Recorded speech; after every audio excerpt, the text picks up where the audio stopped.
안녕하세요.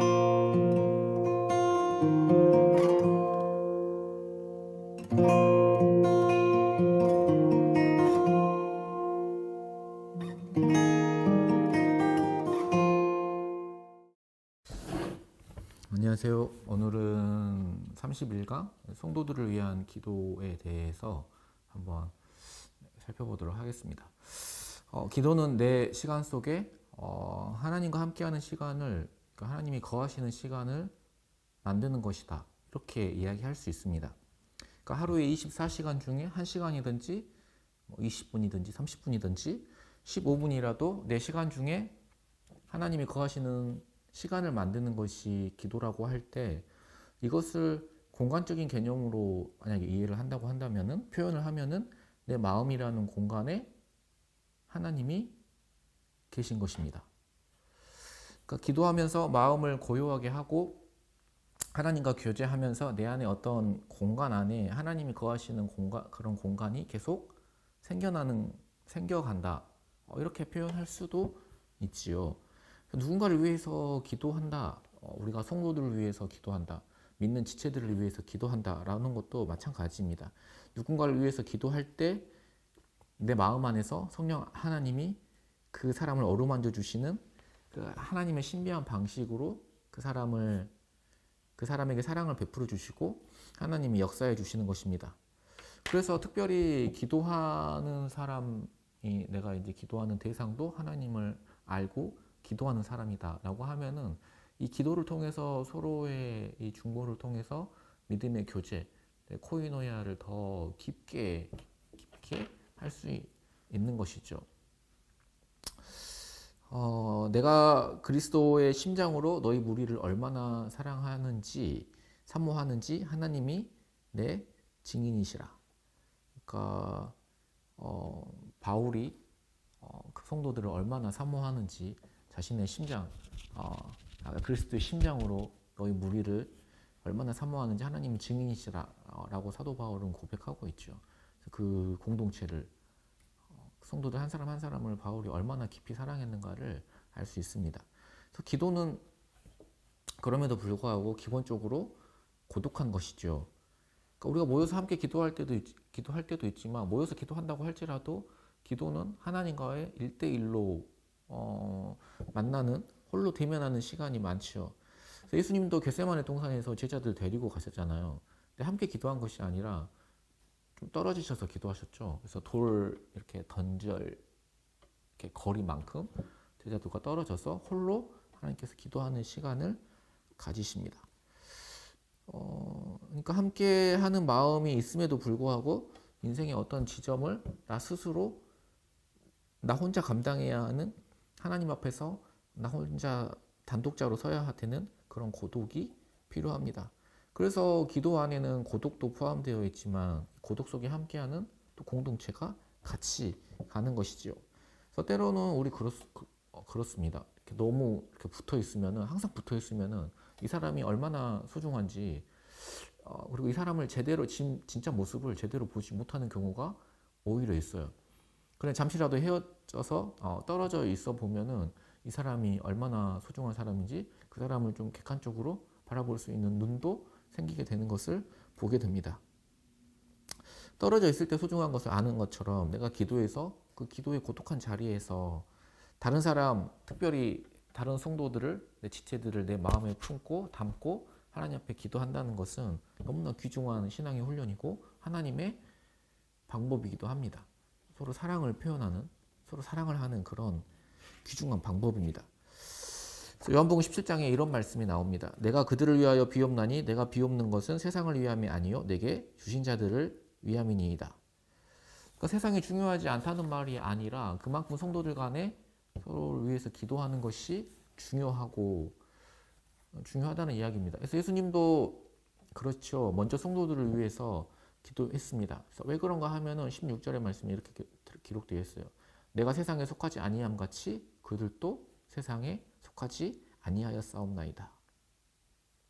그러니까 우리가 모든 성도들은 세상이 아니라 하나님께 속한 사람들인데, 그럼에도 불구하고 이 세상 속에서 살아가야 하잖아요. 그래서 하나님께 속한 사람들끼리 같이 기도로 하나 되어서 서로의 삶을 위로하고 격려하고 지원해 주는 것이 정말 정말 중요하다는 것입니다. 근데 그것이 무엇으로 이루어진다는 것입니까? 지체들을 위해서 기도함으로 이루어진다는 것입니다. 그리고 그 기도 가운데서 예수님을 닮아가고 하나가 되어가는 거기에 정말 하나님의 기쁨이 있다는 것이죠. 그래서 결국 교회라는 어떤 조직, 공동체, 우리 청년부 이렇게 전체를 위해서 기도하는 것도 물론 중요하지만 지체를 위한 기도도 너무너무 중요하다. 그래서 우리가 모든 사람을 다 위해서 기도할 수는 없지만 그래서 목장이 존재하는 거죠. 그래서 목장 안에서 서로 기도 제목 나누고 함께 기도하는 것이 중요합니다. 그래서 기도 제목 나눌 때도 너무 이제 피상적으로 나누게 되면은 서로 이렇게 나를 위해서 기도해 준다는 이런 확신이 없으면은 좀 너무 피상적으로 나누게 되는 것 같아요. 더 악순환이 반복되게 되는데 기도 제목도 피상적으로 나누지 말고 좀 구체적으로 그리고 기도 제목을 가지고 함께 기도하는 것이 필요합니다. 그래서 성도들을 위해서 하는 기도를 이제 가만히 보면 바울이 성도들을 위해서 하는 기도를 보면은 바울의 기도에는 항상 감사함이 있었어요. 그러니까 에베소서 1장 15절에서 16절 보면은 이로 말미암아 주 예수 안에서 너의 믿음과 모든 성도를 향한 사랑을 나도 듣고 내가 기도할 때에 기억하며 너희로 말미암아 감사하기를 그치지 아니하고. 그러니까 그들을 생각했을 때 감사가 그치지 아니하였다라는 이야기입니다. 그래서 할 수만 있다면 내가 어떤 지체를 위해서 기도할 때 마음에 감사한 마음이 감사하는 것이 필요합니다.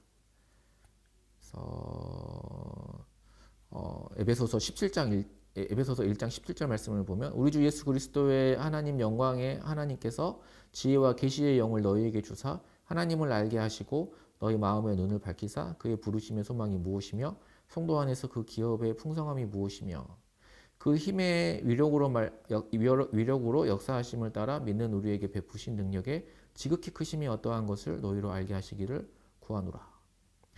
그러니까 눈을 떠서 우리가 어떤 사람이고 하나님께 어떤 사랑을 받았고 하나님이 우리를 위해서 예비해 놓으신 영광이 얼마나 풍성한지를 알게 하기를 원하노라. 그래서 이게 성도 바울이 그 공동체를 향해서 성도들을 위해서 기도할 때 기도하는 내용의 핵심이었습니다. 그러니까 물론 우리가 기도 제목을 나누면 다양한 삶의 기도 제목들이 있습니다. 뭐 취업을 위해서, 뭐 여자친구, 남자친구를 위해서, 뭐 결혼을 위해서, 누군가가 또 뭐 아픈 사람을 위해서 다 기도하되 모든 기도와 함께 우리가 서로가 위해서 기도할 때 더 나도 당신도 하나님을 더 잘 알아가기를 원합니다 하는 기도가 이렇게 깊어질 수 있었으면 좋겠습니다. 70인 예수님께서 제자들 이제 70인 제자들을 파송하시고 이들이 나가서 의기양양해서 돌아올 때 예수님께서 이렇게 말씀하시죠. 사탄이 너에게 항복하는 것을 보고 기뻐하지 말고 너희 이름이 천국에 기록된 것으로 기뻐하라. 그리고 예수님께서 바로 이거 말씀하시고 난 다음에 어떤 행동을 취하시죠? 바로 예수님께서 성령으로 기뻐하시면서 기도하셨다라고 했습니다. 그때 하신 기도가 어떤 기도예요? 천지의 주제이신 아버지여 이것을 지혜롭고 슬기로운 자들에게는 숨기시고 어린 아이들에게는 나타내심을 감사하나이다. 옳소이다. 이렇게 된 것이 아버지의 뜻이니이다.